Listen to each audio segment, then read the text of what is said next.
ଠିକଠାକ ଅଛନ୍ତି ରାଜଧାନୀର ଲୋକ ଆପଣ ମାନେ ମୁଁ ତ ଆଇଛି କନ୍ଧମାଳରୁ ତ ଯାହା ହଉ ନା କାହିଁକି ତିନିଟା ମନ୍ତ୍ର ଜୀବନରେ କେବେ ମଧ୍ୟ ଲଭ୍ ମ୍ୟାରେଜ କରିବେ ନାହିଁ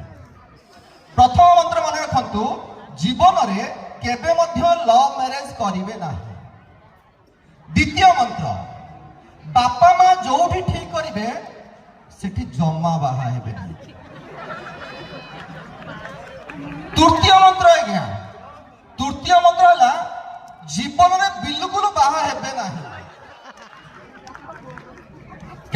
କାରଣ ହଉଛି ଯେଉଁମାନେ ବାହା ହେଇଛନ୍ତି ସେମାନେ ପସ୍ତଉଛନ୍ତି ମତେ ଜଣେ ପଚାରିଲା ଭାଇ ଲଭ୍ ମ୍ୟାରେଜ ଭଲ ନା ଆରେଞ୍ଜ ଭଲ ମୁଁ ତାକୁ ପଚାରିଲି ବିଷ ଖାଇକି ମରିବା ଭଲ ନା ଦୌଡ଼ ଦେଇକି ମରିବା ଭଲ ଭାଇ କଥାଟା ସେଇଭଳିଆ ଏକା ପ୍ରକାର ଏଇଠି କେତେ ଜଣ 29-30 ବର୍ଷିଆ ଟୋକା ଅଛନ୍ତି ସେମାନେ ଘରକୁ ଗଲେ ହାଣ୍ଡି ଭଳିଆ ମୁହଁ ଫୁଲେଇକି ବସୁଛନ୍ତି ଯେ ବାପା ମତେ ବାହା ଦଉନାହାନ୍ତି କାହିଁକି ମୋର କଣ ଇଚ୍ଛା ହଉନି ଜାନି ଯାତ୍ରା ଆମେ 2 ଜଣ ହେଇକି ବୁଲିଯିବୁ ତ ସେମାନଙ୍କର ଏ ଡାକ ଯାଇକି ବଡ ନାନୀ କହୁଥିବି ନାନୀ ଲ ବାପାକୁ ଟିକେ କହୁନୁ ମୋ ବୟସ ହେଲାଣି ମତେ ଆଉ ଯୋଉମାନେ ବାହା ହେଇ ସାରିଲେଣି ତାଙ୍କର ଅବସ୍ଥା ସାର୍ ମ୍ୟାଡାମ ମୋ ଭଳିଆ ମୁଁ ଗୋଟିଏ ଛୁଆର ବାପା ମୋ ପୁଅଟି ଯୁକ୍ତ 2ର ସେକେଣ୍ଡ ଇୟରରେ ପାଠ ପଢିଲାଣି ଆଜି ପର୍ଯ୍ୟନ୍ତ ସାର୍ ପୁଅ +2 ସେକେଣ୍ଡ ଇୟର ପଢୁଛି ବୋଲି ମୁଁ ଏ ବର୍ଷ ଆଦିବାସୀ ମେଳାକୁ ଆସିବିନି କହୁଥିଲି ମ୍ୟାଡାମ ଜୋର ଜବରଦସ୍ତ କରି ମତେ ଡାକି ଆଣିଛନ୍ତି ଏବଂ ମୋ ମିସେସ୍ ଡେଲି ଏଇଠୁ ଗଲା ପରେ ପୁଣି ମୋ ରିପୋର୍ଟିଂ କରିବାକୁ ପଡୁଛି 2-4ଟା ଫଟୋ ଟିକେ ଉଠେଇଲେ ମୁଁ ଷ୍ଟାଟସରେ ଛାଡି ଦଉଛି ମିସେସ୍ କହୁଛି କାହା ପାଖରେ ଠିଆ ହେଇକି ଫଟୋ ଉଠଉଥିଲ ତମେ ଯୋଉ ଠିଆ ହେଇଥିଲ ସେ ଯୋଉ ଝିଅଟି ନାଟକ ବାଲା ଆସିଥିଲା ତା ପାଖରେ କାହିଁ ଠିଆ ହେଲ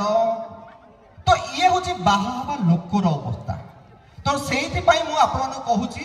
ବାହା ନ ହେବାଟା ଭଲ କାରଣ ଏ ବାହାଘରଟା ଚୁଇଙ୍ଗମ୍ ଭଳିଆ ମିଠା ଆଜ୍ଞା ଆପଣ ଚୁଇଙ୍ଗମ୍ ସମସ୍ତେ ଖାଇଛନ୍ତି ପ୍ରଥମେ ଚୋବେଇଲା ବେଳେ ଭାରି ମିଠା ଯେତେବେଳେ ମିଠା ସରି ଯାଉଛି